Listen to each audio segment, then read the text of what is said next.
Hello বন্ধুরা, সবাই কেমন আছে? আশা করছি সবাই খুব ভালো আছে। আর প্রিয়া লাইফস্টাইলের আরও একটি নতুন ব্লগে তোমাদের সকলকে স্বাগত। আর আজকে চলে এসেছিলাম আমাদের হবিবপুর ইসকন মন্দিরে। তো আমাদের বাড়ি থেকে ইসকন মন্দির অনেকটাই কাছে, আর ইসকন মন্দিরে চলে এসেছিলাম আমরা 5:30 নাগাদ।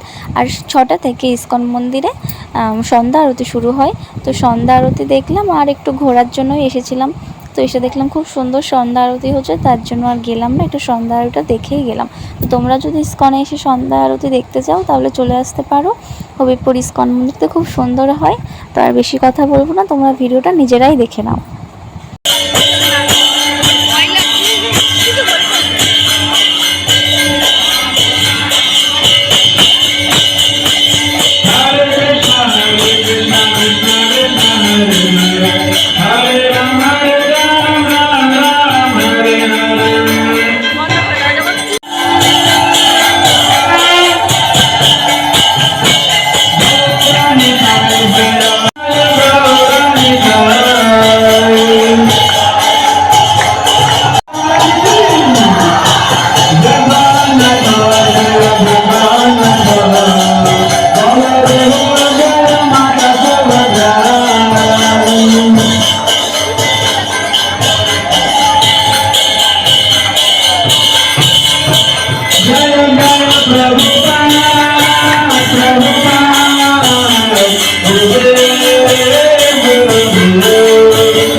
তো আশা করছি বন্ধুরা ভিডিওটা তোমাদের সকলের ভালো লেগেছে। আর ভালো লাগলে অবশ্যই লাইক, কমেন্ট, শেয়ার, চ্যানেলটাকে অবশ্যই সাবস্ক্রাইব করতে। দেখা হচ্ছে আবার নতুন ভিডিওতে।